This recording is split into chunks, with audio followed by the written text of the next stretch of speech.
Berita anugerah pada pagi hari ini terambil dari Heidelberg Catechism minggu kedua. Pertanyaannya, apa yang dituntut hukum Taurat Allah dari kita? Jawabannya, itu diajarkan Kristus kepada kita secara ringkas dalam Matius 22 ayat 37 hingga 40. Kasihilah Tuhan Allahmu dengan segenap hatimu, dengan segenap jiwamu, dengan segenap akal budimu, dan dengan segenap kekuatanmu.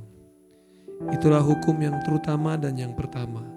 Dan hukum yang kedua yang sama dengan itu ialah kasihilah sesamamu manusia seperti dirimu sendiri. Pada kedua hukum inilah tergantung seluruh hukum Taurat dan kitab para nabi.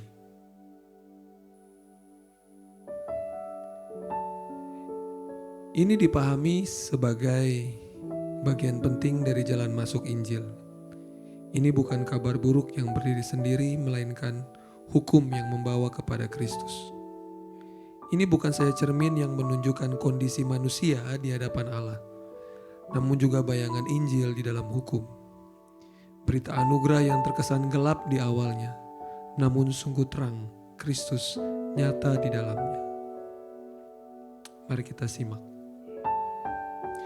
Kita mengetahui dosa dan kesengsaraan kita melalui hukum Allah atau Taurat, khususnya 10 perintah Allah. Hukum itu bukan hanya memberitahu apa yang benar, tapi juga menyingkapkan siapa Allah itu. Yang kudus, yang adil, benar, sekaligus Allah yang penuh kasih dan mau berelasi. Juga menyingkapkan siapa manusia itu, jatuh dalam dosa, memberontak, gak mampu menyelamatkan dirinya sendiri.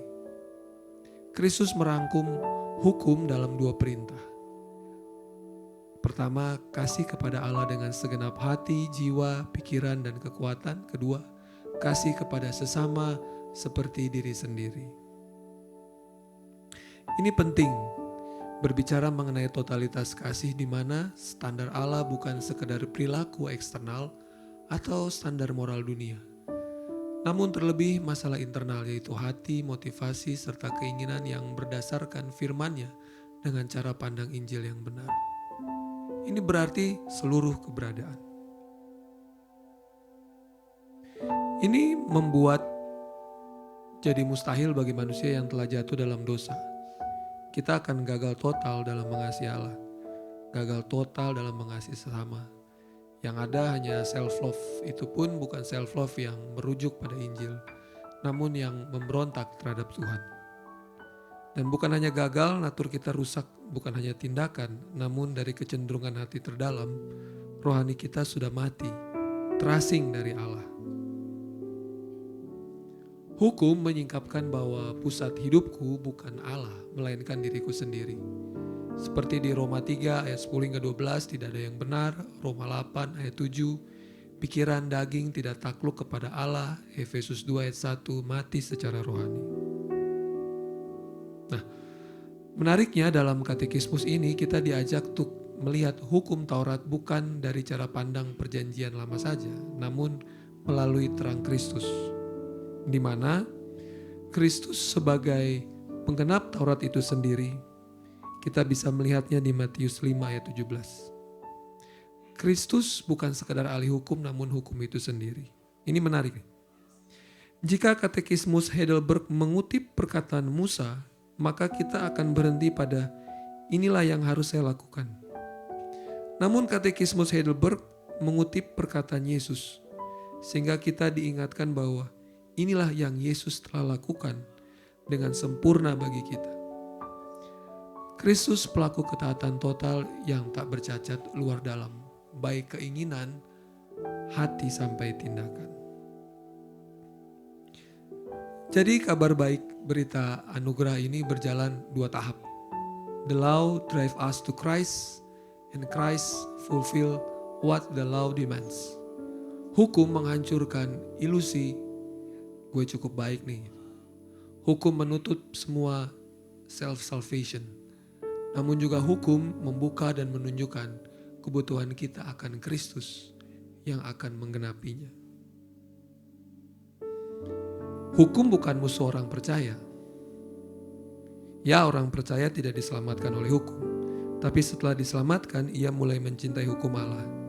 Seperti kata pemazmur, betapa aku cintai Tauratmu, Mazmur 119. Pemazmur gak sedang mencari pembenaran, ia sedang menikmati kehendak Bapanya. Hukum dan Injil harus dibedakan, namun gak bisa dipisahkan. Hukum tanpa Injil legalisme, Injil tanpa hukum antinomianisme. Lebih dalam lagi, hukum mendiagnosa rohani dan menunjukkan kebutuhan kita akan Kristus. Injil memberikan Kristus kepada kita. Hukum kemudian menjadi jalan bersyukur bagi orang yang telah diselamatkan dan menunjukkan bagaimana hidup bersama Kristus.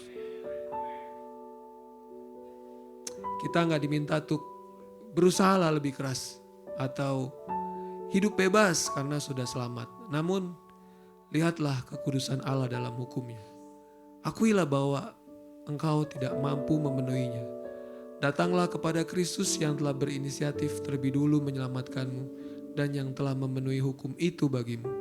Dan sekarang oleh karya Roh Kudus, hiduplah dalam ketaatan sebagai ungkapan syukur kepada Allah yang telah menyelamatkanmu dan ingin selalu berelasi denganmu di dalam Kristus. Soli Deo Gloria.